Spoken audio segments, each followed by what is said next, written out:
Today we will be talking about how to use muriatic acid to clean aluminum off of a iron cylinder. Now, by no means am I a professional, so this is do at your own risk. I may even be taking steps which are not advised, but this is the process that I'm going to use and walk you through about how to recover the damage done to the inside of a cylinder when you experience a soft seize. I'll try to get a good view here for you. Okay, so you can see down there, you see those streaks? That's the actual aluminum. So the great thing about this kit is that it's a iron kit, and the piston itself is aluminum, piston and rings.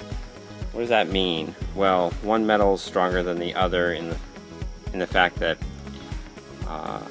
when it heated up, the aluminum fused to the iron.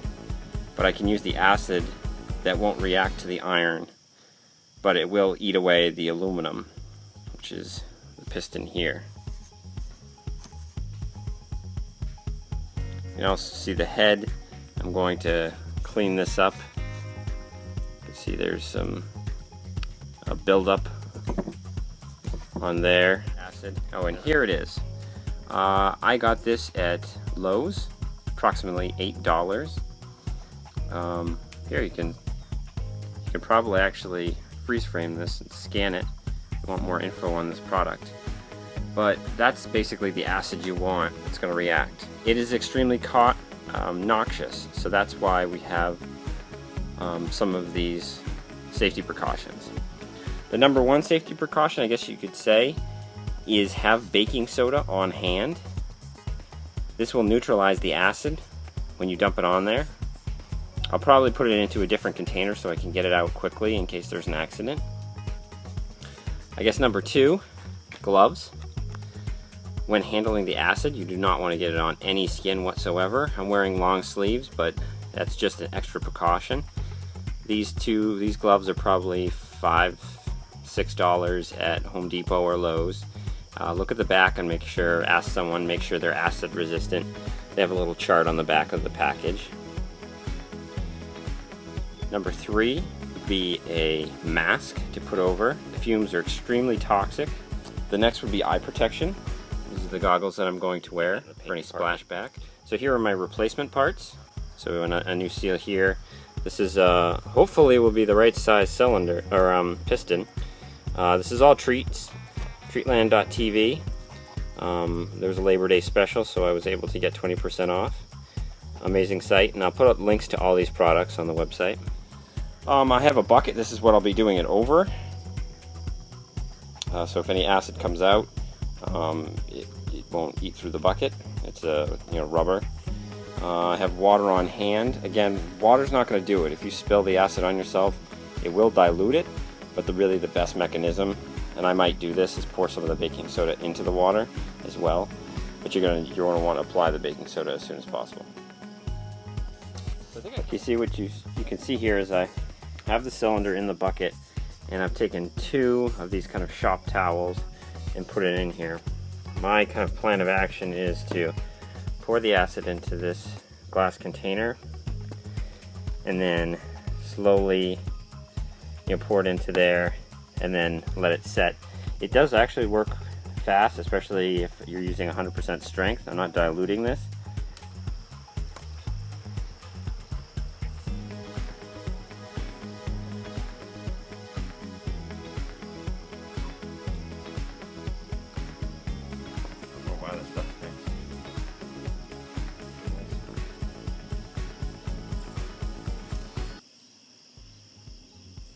Now, I'll also post the YouTube videos that I was looking at.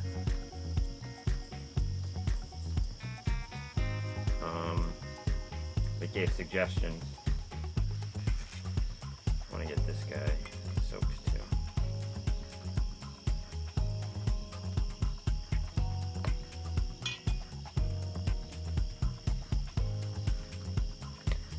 You can see see this, there's already... Okay, so I've now set up a box fan. It's been setting for probably 5 minutes now.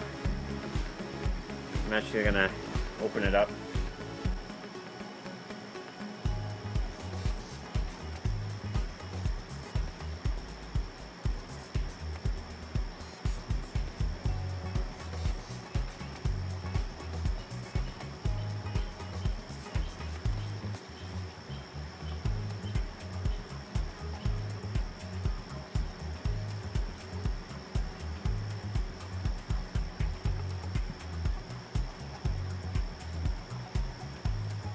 Yep, you can see the aluminum has been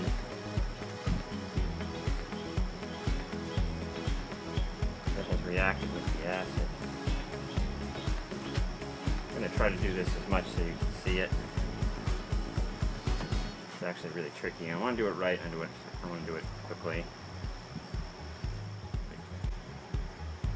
I'm going to go to the Q-tip kind of technique now. So we're on about round 2.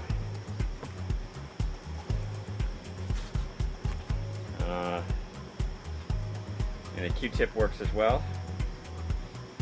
See there?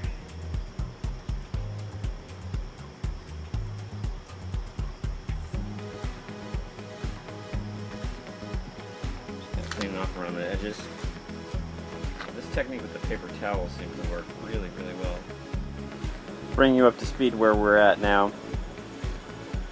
I did, I don't know, probably 5 different stages of putting in the paper towel, adding the acid, and letting it set for 5 to 10 minutes, and then coming back.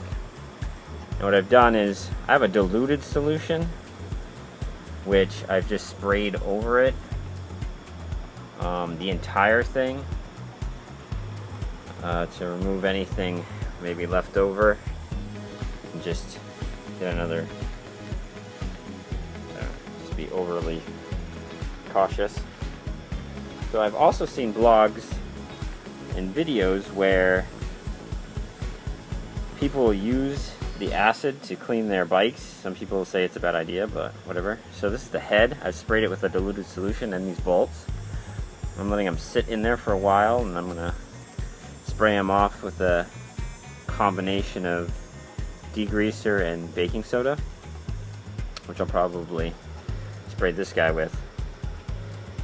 And I'll wash it all down with water, and you can see there's still some like discoloration. Now I don't know if that's actually etched in the cylinder. And be very careful. As you can see, I've added a box fan because it is strong, man. I'm wearing the mask now.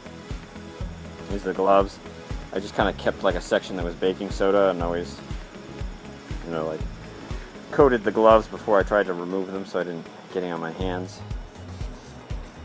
Okay, so I've taken it out of the acid bath, put baking soda, washed it with water. This had a lot of buildup of the, you know, I don't know, carbon or exhaust or whatever it is on here. So what I use is a Dremel, and I have this little soft attachment that doesn't score it. It just kind of like buffs it almost, and it removes that black off of it. You can see there's still, could be aluminum that's mashed on there. Okay, I've moved on to, there was still a little what it could be aluminum left inside the cylinder. You can feel it with your finger.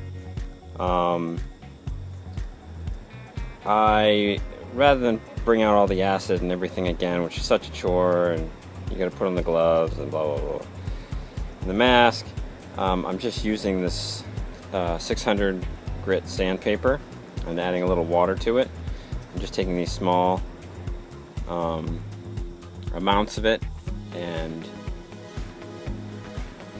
just rubbing it on the inside, and you can see get a nice shine going.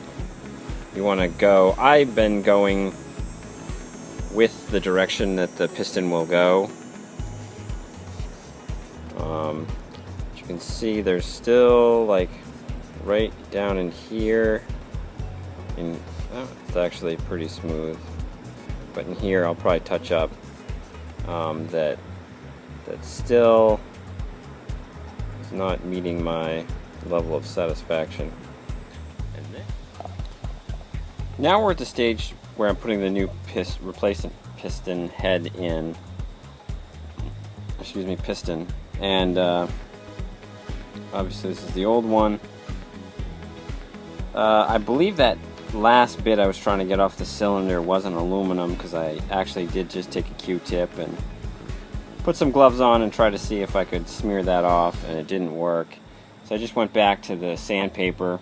You know, it's a 600 grit. I wet it and just went over the spot until I felt comfortable with it. This is the new piston. Obviously it's not connected to the crank, but I just wanted to make sure it fit, and it's in there. And it's got a pretty solid seal. You can see in there. The arrow points to the exhaust.